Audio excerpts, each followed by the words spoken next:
Hello, ladies and gentlemen. This is Eddie Marcus again, spokesman and advocate of basic human rights for all people. I want to talk to you just for a moment, if I may. And I want to speak to the people. And I want to start this conversation addressing those of you who are at the bottom of the totem pole, those of you who are struggling. I mean, really struggling. You own handouts, you're receiving welfare, and your kids usually are some of the most suffering ones within the community. They go to school, many of them without breakfast, many of them without really the decent hygiene treatment they should receive. I don't want to name all the problems. You can fill in the blanks. You go through them. But I wonder, what would it be like? I'm sure you wonder as well. If you had living facilities like you dreamed of when you were growing up.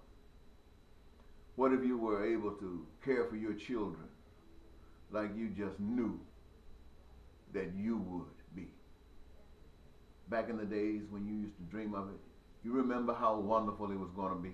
What if it could be that way? What if you didn't have to struggle for life? That life was just there and all you had to do was to apply yourself in the most generous kind of way. And all of the wonderful blessings that life could ever give to anyone would be right there for you, and all you had to do was just to receive it. What would it be if that could happen for you? I want you to know that it can happen for you. And I want to introduce you to someone. Sometimes I don't know how to refer to it. I call it a he because practice, the way we've been trained. But the only way I know of it is by spirit, unseen, but recognized in the most fantastic kind of way that would allow me to sit here at this day, at this age and time, in a world that's rolling like this, and say to you the kinds of things that I'm saying, to say that there is a solution. I recognize that maybe the people of the United States of America have given up. And they did that when they accepted the presidential candidates that were being offered to them as their only choices. And then they chose between those who were held up as the most evil, inviting evil into their lives as if evil was going to be able to do anything other than evil. And that the people who are standing up, who are having all the kinds of crises that they're going through, they recognize not only those of you who are poor, but they represent the middle class. And what the message is saying to the middle class is, in this champion way of doing things and how we want to have it done in America, and this isn't politicians in America lying to you like this. The politicians of America are genuinely telling you what their interests are. And they might step out into the waters believing that they got your support and that they are going forward with your support and that is going to matter, only to find out when they get into the waters, to keep from sinking, to keep from drowning, they're going to have to reach out for life support. And that life support is the system that's being controlled not by you, but by others. And so to survive, they reach out and they grab hold to that life support. And they grab hold to that life support, ladies and gentlemen, because the reality of it is that you have relinquished your power. And the whole purpose of this particular ministry, to not only the poor, but those of you who are out there with signs, those of you who say Black Lives Matter, those of you who say you need more financing for this particular disease or this particular cause, those of you who say we gotta save the children, those of you who are dissatisfied with the way things are, I offer you an alternative. And no, it is not Republican, it is not Democrat, it is not Independent. It is not male, female, black, white, American, or other. It is spirit. And that is simply put in terms that we at least understand the words. We might not understand the action. But the purpose is to see the action unfold, and that is that we do unto others as we would have others do unto us.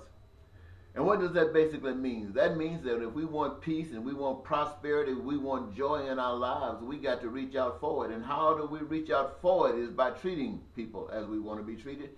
And how do we do that? By addressing those concerns that are common amongst all of us for our survival. Not a single one of us can survive in this body, on this earth, during these times without these particular necessities. And they are food. Every person on earth needed to survive. Clothing, it wouldn't hurt to hide some of that. Shelter, out of the elements. Education, to teach and to be taught how to be better at whatever it is that you've been given to do. Healthcare, to protect us when we are sick or we're being threatened of sickness. To retrieve us from it when we get caught up in it and deliver us. In order to reach out into the earth and extract whatever is required from the earth to be able to acquire these things, we, by virtue of ourselves who have our own interests, indulge ourselves through a job, through a career of our own choosing. That gives us the greatest pleasure.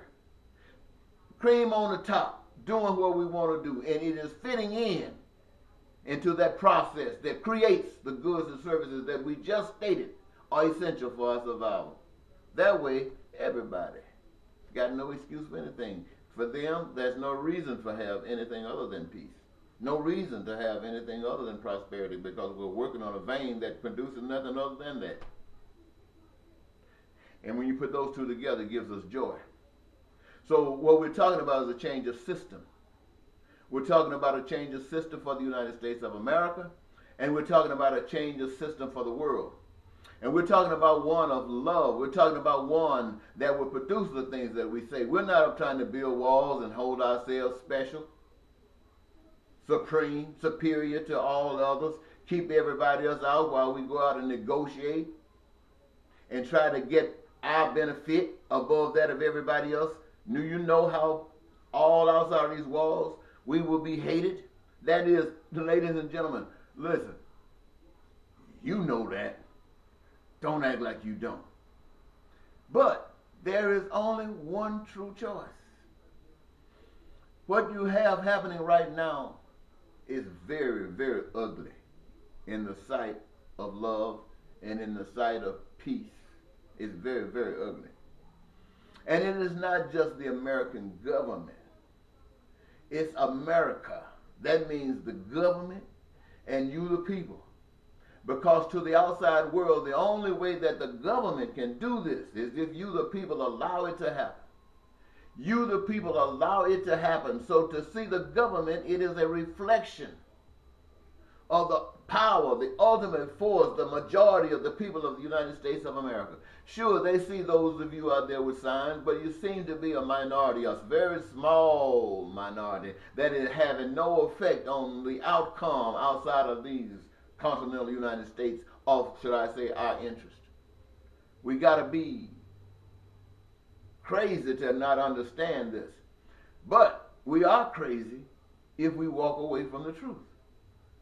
And the truth is that all of this that's happening, regardless of how you feel about it, regardless how upset it might make you today and make you feel a little pleased tomorrow when you think you have some change coming, or whatever you might be feeling, there's a force that's moving this thing, and it is satisfied in every way because it is having its way. The things that we are doing are designed for us to be doing.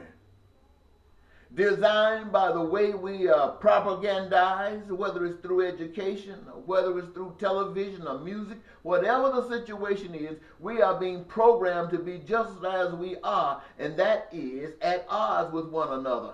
And the one that is programming us to be at odds with one another has an agenda that is being met while we are nagging at each other. Now, you don't have to, it would seem that you wouldn't have to be born again to see that. It seems to me if you just use your, what people call common sense or natural sense, that you would be able to see straight through this, straight on to the money. Now, in order to be able to walk the steps and carry it through, that might require being born again. And when I say that, I'm saying that because being born again gives you the vision to understand the truth in such a way that you yourself will have it no other way. So that means while you are here in this darkness must become glowing with light in order for you to maintain here, because you are glowing with light.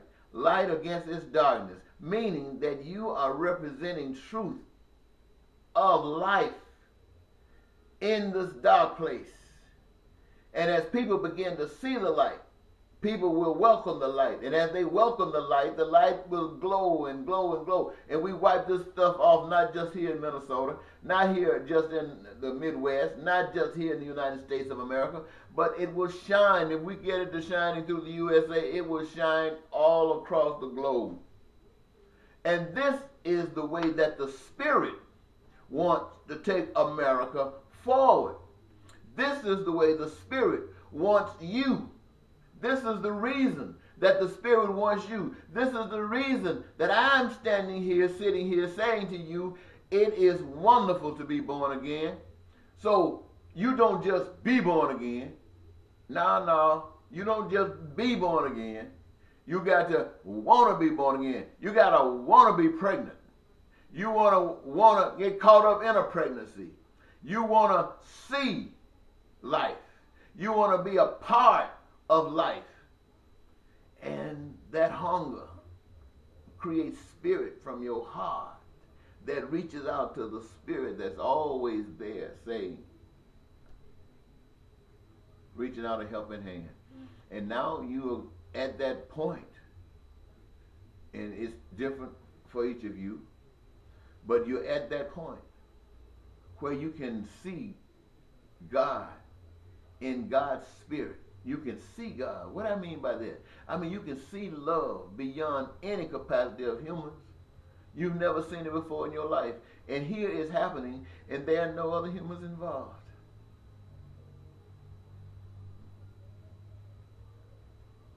Now you know what others don't know.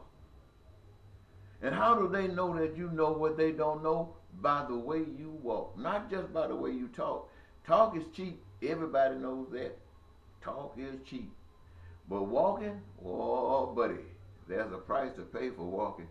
And only the real thing can take this walk. Everybody else finds some reason to get off the track. They might want a jet. They might want a ranch. They might want a big stack of money like this, brand new money.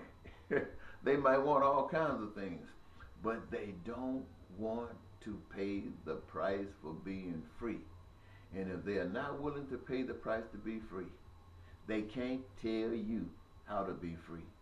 So they use their lack of courage to lie, to cheat, to manipulate you. But it isn't a system that rewards lying and cheating and stealing and conning. It rewards that because you get away with it. If not forever, you get away for a great while. And people suffer at it. See, if the system is geared towards everybody's growth, regardless of whatever it is you do, it sets you on top of the mountain where the cattle on all those hills are, and they're all yours. Why? Because it is you that prepares it. It is you that keepeth it. It is you that looks after it. It is you. It is you. Bye bye.